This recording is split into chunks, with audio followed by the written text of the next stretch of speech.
What's up? What's up? What's up? Party people. It's your man, Stephen Bardo, coming at you with another pregame sauce.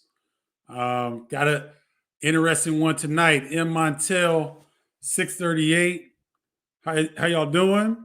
Let me write this in real quick. Nebraska at Illinois, 6 p.m. So a little bit under 2 hours over on BTN. Let me pull this up. So we got Nebraska to Illinois, 6 o'clock on Big Ten Network tonight. And it's senior night, ladies and gentlemen. Maury Bland, good to see you. M.N. Montel, 638. What's good? Senior night is always an emotional night. It's not going to be the same this year without the fans, without the parents being able to be on the court with the players. So it's a little bit different. I covered the Indiana at Rutgers game last night. It was Rutgers senior night. And so they had video montages of family members and whatnot, but they were not in attendance. So that's kind of a bummer because senior night for me was an emotional night. Kendall and I walked out with our parents on the court. And the funny thing is that all the memories that you had as an Illini or whatever team you played for, all those 4 years, because Kendall and I stayed 4 years, they rushed back. All the memories as you're walking out. And it's really hard to maintain your emotional level because I came in as a boy to University of Illinois, and I left as a young man. I was ready to tackle the world based on those 4 years that I had at the University of Illinois. So senior night is a very emotional night that you got to really be able to contain that emotion, because you can become emotionally spent at the beginning of the game and then, get in the game and find yourself kind of lost because your body is in unfamiliar territory. Does that make sense? But it's a good group of seniors. You want to send them out on the right note. And so that'll be tonight at 6 p.m. Big Ten Network. So the Fighting Illini seniors are Trent Frazier, Damonte Williams, Zach Griffith, and Tyler Underwood, Coach Underwood's son. These four will be sent out their last time at Assembly Hall. I know it's State Farm Center. I call it Assembly Hall. So the last time on Assembly Hall court. And Ayo Dosunmu will be with them this evening because Ayo Dosunmu is going to put his name in the draft. It's a done deal. He's going to walk with the seniors tonight. He's not going to be able to play because of facial contusion. I don't know exactly what they're calling it, but he got messed up pretty bad from Sissoko hit towards the end of the Michigan State-Illinois game. So Ayo Dosunmu will be out for a week, at least a week or two. I would expect to see him back maybe sometime around the maybe Big Ten Conference tournament, but to be on the safer side, I wouldn't expect to see Ayo play again until the NCAA tournament. So it's a tough break for the Illini, but next man up. So let's get to it real quick. The key player for Nebraska is Derek Walker. Derek Walker is a transfer big, is a very good defensive big. He is the difference in the recent upsurge in Nebraska's elevated play. He, along with Teddy Allen had 41 the other night for Nebraska. So they're starting to hit their stride. And outside of Michigan State, Nebraska has been the most affected Big Ten program with COVID. They've had some serious issues with COVID-19 and the pauses, and a lot of their roster has been affected by COVID. So, where if you compare the Michigan situation, the Michigan whole sports program went on pause, but none of the players in the Michigan rotation actually tested positive for COVID. But almost all of the rotation guys for Nebraska have tested positive. So it's really affected their team and their ability to gel, but they're starting to gel. And if you remember the last time these two teams hooked up, it took some late game heroics by Ayo Dosunmu for Illinois to win that game at Nebraska. So this is going to be a very nice test for the Illini minus Ayo tonight. And the key player for Nebraska is Derek Walker up front. The keys for Nebraska to win this game is to limit tempo. I don't think they want to get in the up and down track meet with the Illini, especially now with Io not being able to play. You lose your late game closer. Illinois does not want to find themselves in a similar situation as they did the first time that these two teams hooked up, to coming down the stretch that you need some buckets or you need somebody to create because Io is not there. So I think that Nebraska, if they limit tempo and don't get in the track meet with the Illini and kind of get the tempo to their liking, maybe in the 60s and 70s. I don't think they want to get in the 80s and 90s because that favors the Illini. But if they can keep the tempo down a little bit, that would favor Nebraska. Key player for Illinois with Io being out is Adam Miller. Nebraska will give you a lot of three-point shots. They want to try to defend the paint because they're still undersized, even with Walker in the game. They're freshmen. I don't have my notes in front of me, but they have a very talented freshman that's getting more and more playing time. That's a really good, gives them a little bit more rim protection. But Walker's the main guy. But Adam Miller for Illinois can have a big game because Nebraska gives up a ton of threes defensively. And so Adam Miller will be the recipient of a lot of open looks tonight. And he and Trent Frazier, Damonte Williams, Jacob Grandison, even Andre Curbelo will have opportunities to knock down three-point shots. But Adam Miller will be the main guy, in my opinion, that'll get the most looks, minus Io DeSumo in the lineup. And then for the keys for the Illini is dominate the glass because they want to run. The Illini are going to want to run even more than with Io DeSumo being out. They also want to dominate the glass because they want to pound the interior. And Nebraska does a good job of giving you different looks. They'll bring double teams. They'll dig strong side. They'll give Kofi a lot of different looks. Even when Georgie Bashanesvili is in the post, they're going to do the same thing. They're going to give them a lot of different looks. So if the Illini can get on the offensive glass, not just the defensive glass, but if they can get on the offensive glass and get second, third chance opportunities, that really bodes well for the Illini. So once again, Nebraska and Illinois, 6 p.m. On BTN. Let me get to my people. Let's see. IU stunk last night after hot start at Rutgers, says M. Montel 638. Yeah, you know what? Armand Franklin got hurt. I don't know the severity of his injury, but that really hurt Indiana down the stretch on both sides of the court because Armand Franklin's an outstanding offensive player, but he's an underrated defender as well. And Ron Harper Jr. finally busted out of a funk. Geo Baker was outstanding. Jacob Young wasn't as dominant offensively, but he had a very good game as well. Montez Mathis as well broke out of a funk. So I think the backcourt of Rutgers really took advantage of Armand Franklin's injury and the fact that Rob Finney is just not playing up to his potential. And so it's really hurting Indiana.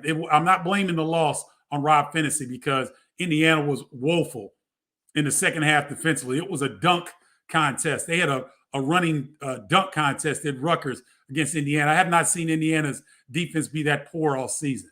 So I think the fact that Armand was hurt, he wasn't in the game all second half, really, really hurt them defensively.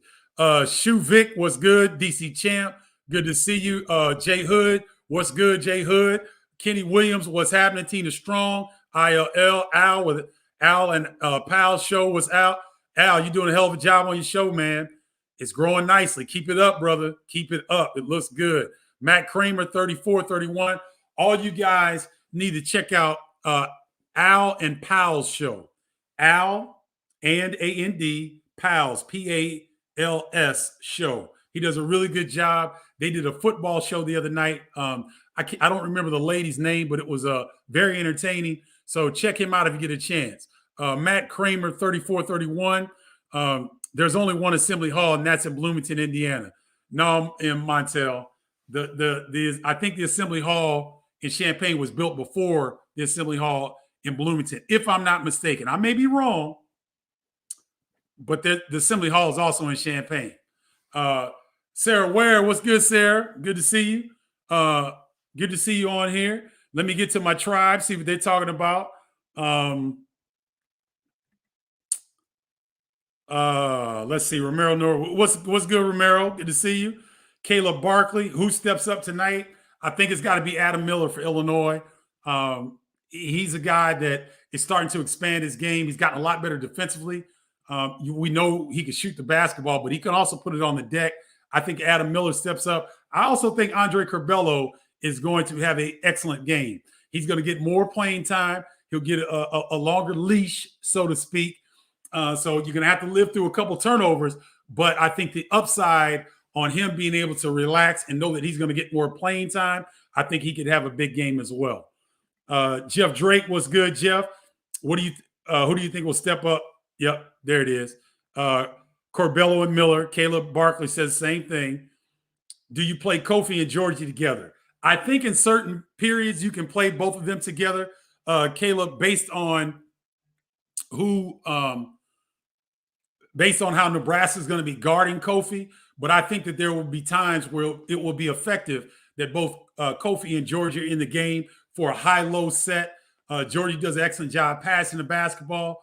And I think Kofi can hit the 15-foot jumper. We don't see it that often, but I think that's in his game. Kenny Williams, will Coburn declare? I don't think so.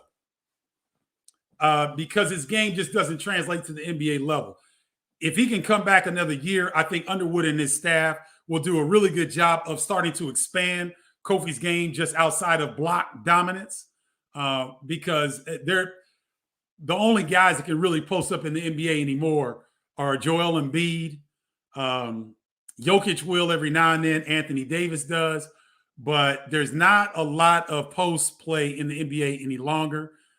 So if he did declare, Kenny, he'd have a lot of work to do. But I think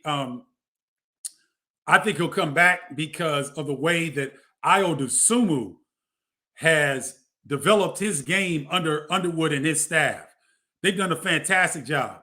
Everything that he needed to work on, get stronger, get his jump shot better, work on his left hand. He's done all of that, and he's gotten a lot better at it.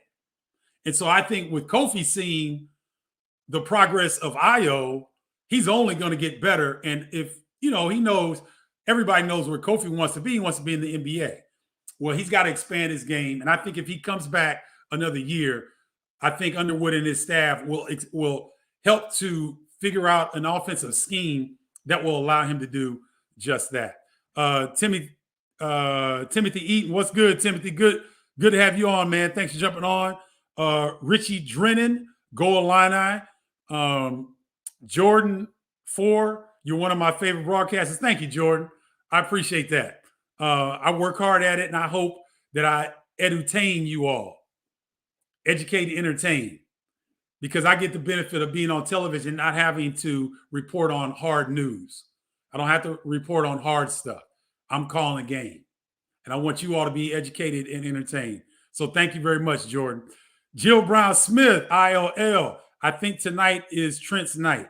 Thank you to the seniors. I got to run. We'll be listening to the game on radio, old school, from the car.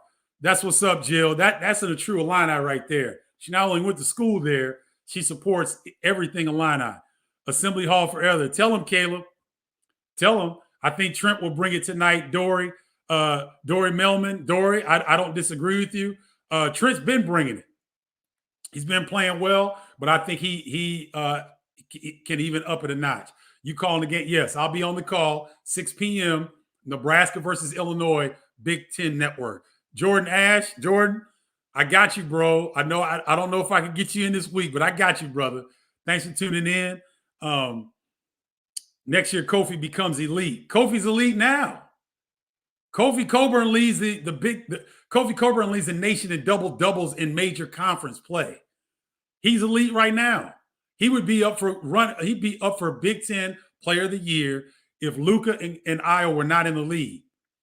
He's third or fourth because I think Trace Jackson Davis at Indiana is having a hell of a year. I think he's probably third, but Kofi's right there. So he's elite right now.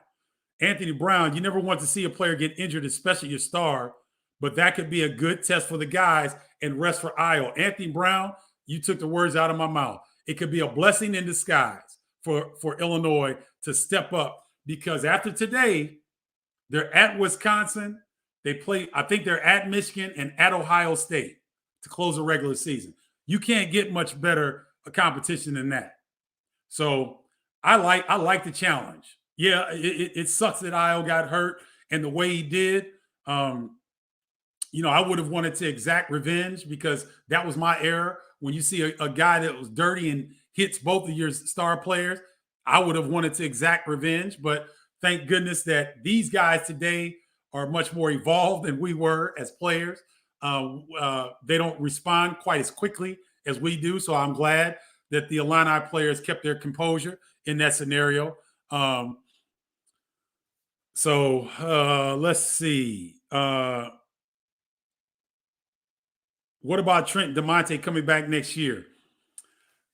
All these players, ladies and gentlemen, for those that don't know, everybody can come back. Every player in college basketball can come back next season if they want to. That was what the NCAA handed out, and I like it. I think that's for the sacrifices that these players, these coaches, the referees, the families. Some of these players haven't seen their families since August. Jamal Mashburn Jr., his dad, Jamal Mashburn Sr., was at the Illinois-Minnesota game. I got a chance to talk to Jamal Sr. He hadn't seen his son since August. Some guys haven't seen their families for a year because they can't go after the game to see their families. They can't go see their, love interests or whatever. They can't do that. So I think what the NCAA did in extending another year of eligibility is tremendous. Meredith Evans, good to see you on here. Will they come back? Good question. I'm not sure. I don't know. Corey J. Clifton, thank you for joining. But it'll be interesting to see which players choose to come back and which want to go on and try to get to the professional level, if so be it, or they've had enough of college basketball. We'll just have to wait and see. Just K Rock 511 was good. Brandon 44, thanks for jumping on. I think my tribe is a little quiet over here, so I'm going to wrap up because I got to run into Big Ten Network headquarters. I'll probably be doing a pregame hit on the Big Ten pregame show at 5:30. So got to run, y'all. Again, let me pull the banners back up and show you where the wait a minute. Here we go. Once again, pay tribute to Trent Frazier, Damonte Williams, Zach Griffith, and Tyler Underwood. These are our frat brothers because anytime you play at Illinois and you wear the jersey, you become a brother of mine.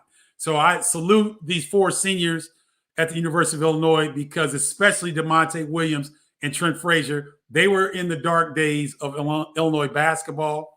They stuck with it. They believed in Underwood, and the fact that they were reaping the benefits now, they're to be commended because a lot of players in their position would have transferred. So I salute you, Damonte Williams and Trent Frazier specifically, and Zach Griffith and Tyler Underwood. I salute you as well for being Illinois basketball players. Congratulations, fellas, on a great career, and good luck tonight.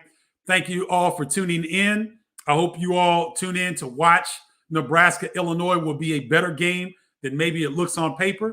And again, salute to the Fighting Illini seniors. Thank you guys for tuning in. Love you all. Take care. Holla!